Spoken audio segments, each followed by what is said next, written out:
बिस्मिल्लाहिर्रहमानिर्रहीम। अस्सलाम वालेकुम। आज हम बात करेंगे सैम्पलिंग टेक्निक्स पर।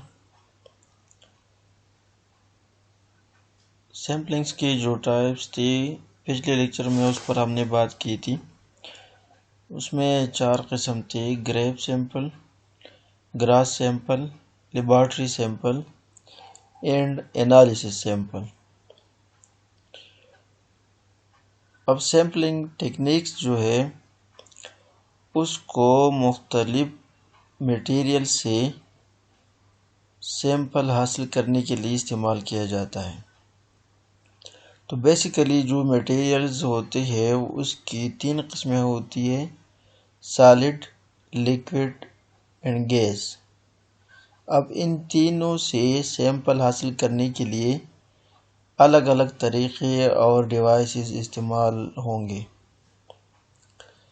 तो उसमें जो पहला है वो है sampling of the solid substances. Solid substances से जब हम सैम्पलिंग करेंगे तो उसके लिए साइज एंड होमोजेनिटी को देखा जाएगा। Size and homogeneity of the solid material जगह जगह मुख्तलिफ होती है, इसलिए सॉलिड सैम्पलिंग जो है ये मुश्किल है और थका देने वाला काम है।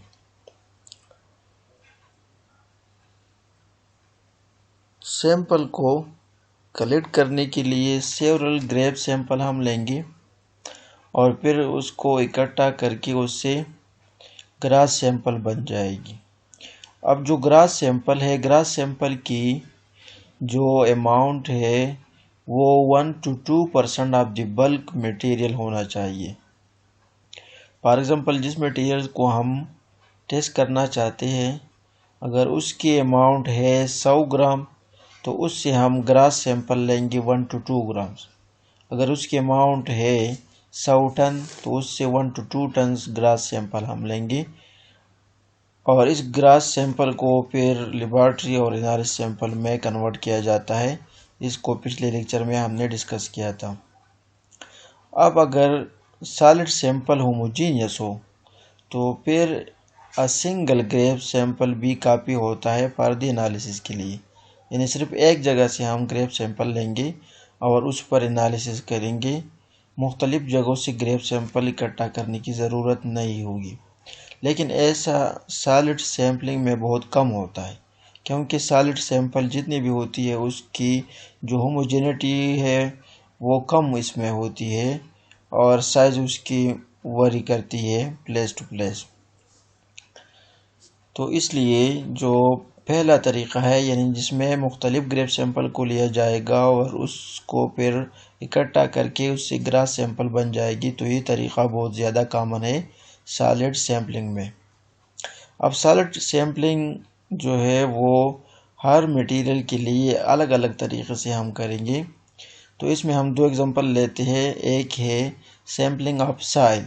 अगर सॉइल सैम्पलिंग हम करेंगे तो इसमें पहले प्लान किया जाएगा, यानी सिस्टमेटिक तरीके से जितनी भी फील्ड होती है उसको मुख्तलिफ हिस्सों में तकसीम किया जाएगा और इसको पिछले लेक्चर में हमने डिस्कस किया था। फिर हर हिस्से से या nthवां हिस्से से यानी 10वां या 20वां या 50वां हिस्से से हम ग्रेव सैंपल लेंगे, उसको इकट्ठा करके ग्रास सैंपल लिया जाएगा और फिर ग्रास सैंपल से हम लेबॉरेटरी और एनालिसिस सैंपल बनाएंगे। अब जब हम ये करेंगे यानी इस सॉइल सैंपलिंग करेंगे तो उसमें मंदर जजील चीज़ों को मद्देनज़र रखना होगा। उसमें पहला है साइज़ ऑफ द पार्टिकल, यानी सॉइल जो पार्टिकल से बना है उसकी साइज़ कितनी है। Nature of the soil, soil की नेचर क्या है। नेचर से मीन्स उसकी केमिकल कंपोजिशन मुराद है, या सॉइल जो है वो फर्टाइल है, इनफर्टाइल है, या सॉइल है उसमें जो ह्यूमस है वो ज़्यादा है या कम है। कलर ऑफ द साइल को भी हम देख सकते हैं, यानी कलर उसके मुख्तलिफ होती है हर जगह पर। तो इस हिसाब से हम ग्रेप सैंपल का इंतखाब करेंगे ताकि उसमें हर कलर वाला साइल आ जाए। इस तरह उसकी ह्यूमिडिटी है तो इसको भी कंसिडर किया जाएगा साइल सैम्पलिंग में। अब साइल सैम्पलिंग जो है इसको हम जब करेंगे तो इसको लेंथ वाइज भी करेंगे एंड डेप्थ वाइज भी करेंगे, यानी ग्रेप सैंपल को जब हम इकट्ठा करेंगे तो उसको लेंथ वाइज भी लिया जाएगा एंड डेप्थ वाइज भी लिया जाएगा और डायगोनल शक्ल में इसको हम लेंगे। जो डेप्थ वाइज होगा उसको ज़्यादातर डायगोनल शक्ल में होगा। तो उसको समझने के लिए एक डायग्राम पर हम, तो डायग्राम ये है कि अगर ये एक फील्ड है, हमारे पास एक ज़मीन है और इस ज़मीन का जो साइल है उसको हम टेस्ट करेंगे।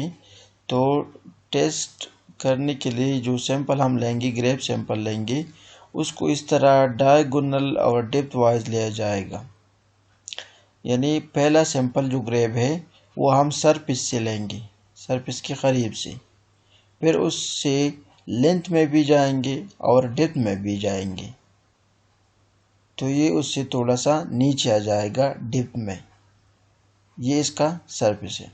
फिर लेंथ में फिर जाएंगे तीसरी ग्रेप सैंपल को कलेक्ट करने के लिए और डेप्थ को मज़ीद बढ़ाएंगे। फिर इस तरह लेंथ भी इंक्रीज होगा और डेप्थ भी इंक्रीज होगा। तो ये इसकी एक शक्ल डायगोनल बन जाएगी, यानी वर्त्री शक्ल बन जाएगी। यहाँ से शुरू होकर नीचे की तरफ हम जाएंगे। अब नीचे की तरफ जाना, जो डेप्थ है इसको भी हम फिक्स करेंगे। एक ख़ास हद तक हम जाएंगे जहाँ पर वो साइल मौजूद हो, या साइल के एनालिसिस हम किस लिए करेंगे। अगर एग्रीकल्चर पर्पज़ के लिए करेंगे तो ज़्यादा डेप्थ में जाने की ज़रूरत नहीं होती है, जहाँ तक रूट जाती है ऑफ द प्लांट्स वहाँ तक हम इसको टेस्ट करेंगे। अगर किसी और मिनरल पर्पज़ के लिए टेस्ट करेंगे तो फिर मज़ीद भी गहराई में हम जा सकते हैं। लेकिन इसको जो तरीक़ा है वो ये है कि पहले सरफेस के करीब से सैंपल लेंगे, फिर दूसरा जो है उससे थोड़ी सी गहराई में जाएंगे, फिर तीसरा और गहरा होगा, चौथा और गहरा होगा। तो इस तरीके से डायगोनल सूरत में हम सैम्पलिंग करेंगे फ्रॉम दी। अब इसमें एक दूसरा एग्जांपल है, वो है सैम्पलिंग ऑफ दी सीमेंट। अगर सीमेंट फैक्ट्री हो और उसमें हम सीमेंट पर एनालिसिस करना चाहते हो तो किस तरह सैम्पलिंग करेंगे। तो जनरली जब ऐसी कोई चीज़ होती है जो लोड और अनलोड होती है, तो during the loading and unloading process हम सैम्पलिंग आसानी से कर सकते हैं। फॉर एग्जांपल यहाँ पर आप लोग देख लो, तो एक ट्रक है अब दी सीमेंट और इसको खाली किया जाता है, यानी अनलोड किया जाता है।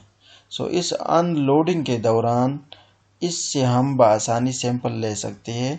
इसको हमने प्लान करना होगा, यानी सिस्टमेटिकली हम देखेंगे कि इस जो ट्रक है इसमें कितनी बोरियां है, फिर उस हिसाब से हम 30वां बोरी लेंगे या हर 40वां बोरी लेंगे या हर 50वां बोरी भी ले सकती है।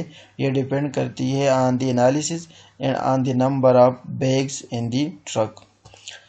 तो उस हिसाब से एक एक बोरी हम इस तरह लेंगे इक्वल इंटरवल के साथ और उसको कलेक्ट करेंगे, उसको इकट्ठा करेंगे, उससे ग्रास सैंपल बन जाएगी और फिर वही तरीका है, उसको हम लेबोरेटरी सैंपल और एनालिसिस सैंपल में फिर हम कन्वर्ट करेंगे। एक और तरीका भी इसका है, वो ये है कि हर बोरी से हम छोटी सी अमाउंट ऑफ द सीमेंट ले लें। तो इस तरीके से भी हम सैंपल कलेक्शन कर सकते हैं। तो सीमेंट कलेक्शन के लिए दो तरीके हम इस्तेमाल कर सकते हैं, या तो हर 50वां या 40वां जो बैग है उसको लेंगे, या हर बैग से थोड़ा सा सीमेंट लेंगे और उन सबको इकट्ठा किया जाएगा ग्रास सैंपल की सूरत में। तो ये सॉलिड सैंपल के बारे में है कि इसको किस तरह हम सैम्पलिंग करेंगे। दूसरा जो है sampling of the liquid substances. Liquid substances की सैम्पलिंग बनिस्बत सॉलिड सब्सटेंसेस की जो सैम्पलिंग है उससे आसान होती है। उसकी रीज़न ये है कि लिक्विड सब्सटेंसेस आलमोस्ट होमोजीनियस होते हैं, और अगर इसकी होमोजेनिटी कन्फर्म हो तो तब एक ही ग्रेप सैंपल लेकर उस पर हम एनालिसिस कर सकते हैं। फॉर एग्ज़ाम्पल अगर ब्लड सैंपल हो तो ब्लड सैंपल में अमूमन हम एक ही ग्रेप सैंपल लेते हैं और उस पर एनालिसिस किया जाता है, यानी किसी बंदे के जिस्म से एक ही जगह से खून लिया जाता है, मुख्तलिफ जगहों से खून लेने की ज़रूरत नहीं होती है क्योंकि ये होमोजीनियस है। अब इसमें एक मसला होता है कि जो ब्लड है वो उसकी जो सैम्पलिंग है वो टाइम डिपेंडेंट है, यानी मुख्तलिफ टाइम पर ब्लड की कंपोजिशन मुख्तलिफ होती है। फॉर एग्ज़ाम्पल अगर खुराक से पहले हो तो ब्लड की कंपोजिशन कुछ और होती है, खुराक के बाद हो तो ब्लड की कंपोजिशन कुछ और होती है।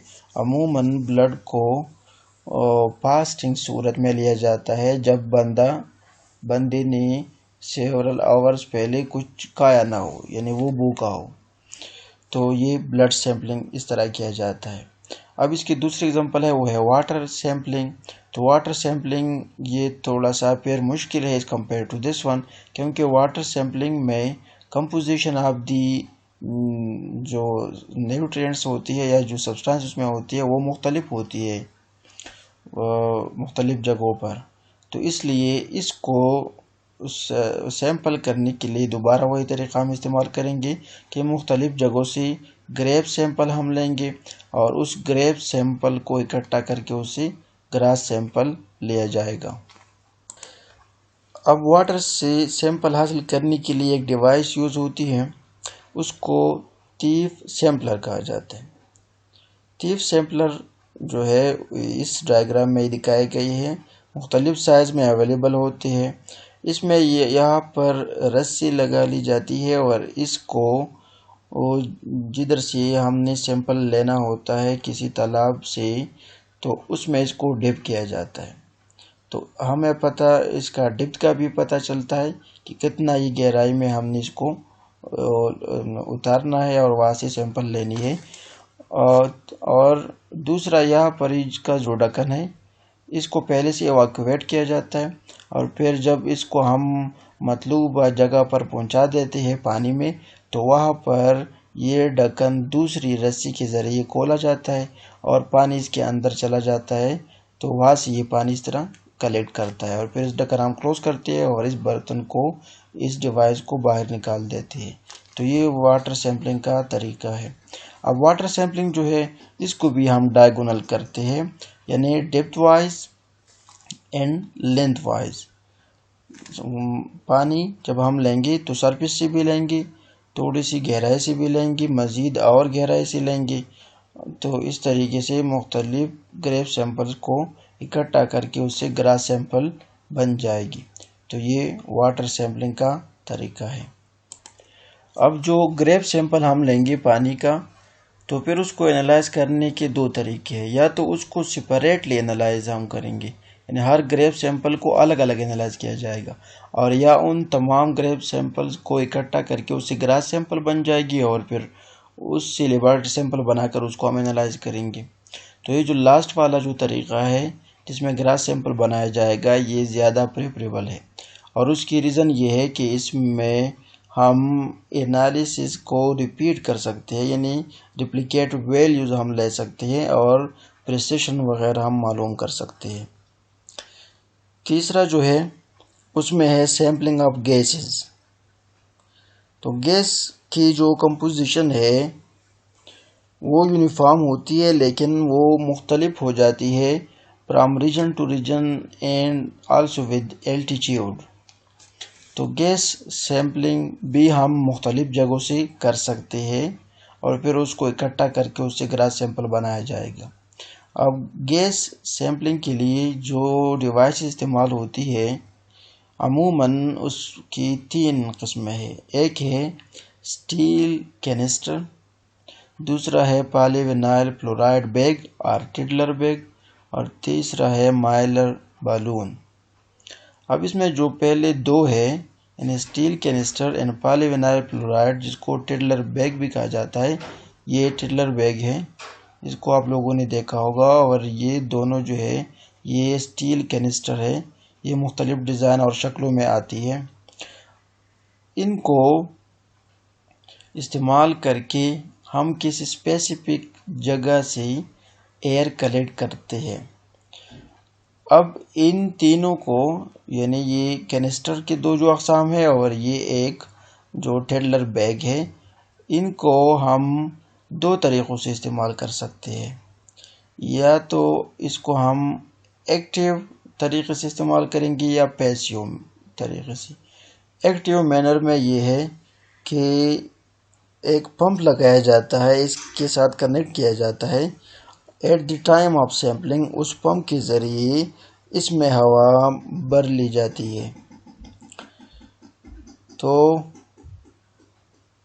यानी जहाँ से हम एयर कलेक्ट करेंगे उधर ये सिलेंडर, ये कैनिस्टर जो स्टील की बनी है, इसको हम रखेंगे और फिर पंप के ज़रिए इसमें वो हवा भर ली जाती है। तो इसको एक्टिव तरीक़ा कहा जाता है। और पैसिव तरीक़ा ये है, पैसिव तरीक़े में कि पहले इसको हम इवाक्यूएट करते हैं, इसके अंदर वैक्यूम बन जाएगी और फिर जहाँ से हम सैंपल कलेक्ट कर रहे होते हैं वहाँ पर इसको रखकर इसकी जो टैप है, जो वाल है, उसको ओपन करते हैं। तो ओपन करने के बाद जो हवा है, एयर है फ्रॉम द सराउंडिंग, वो इसके अंदर चली जाएगी और ये भर जाएगा। तो ये इन दो तरीक़ों से हम एयर सैम्पलिंग करते हैं इन डिवाइसेस को यूज़ करके। अब जो ये माइलर बालून है, ये आप लोगों ने देखा होगा, बच्चों के खिलौने भी इससे बनते हैं। तो इन बालून को किसी पेशेंट की ब्रीथ को इकट्ठा करने के लिए इस्तेमाल किया जाता है। फॉर एग्ज़ाम्पल, अगर पेशेंट हो और उसकी ब्रीथ को हम एनालाइज करना चाहते हो तो उसको कहा जाता है कि इसमें वो ब्लो कर ले, इसमें इसको वो भर ले हवा से अपनी पूंछ से। तो इसमें वो पूंछ मारता है और वो उसकी जो पेशेंट की पूंछ है वो इसमें जमा हो जाती है और फिर उसको एनालाइज किया जाता है। तो ये गैस सैम्पलिंग के मुतालिक है। तो उम्मीद करते हैं कि आप लोगों को समझ आया होगा। Thank you very much.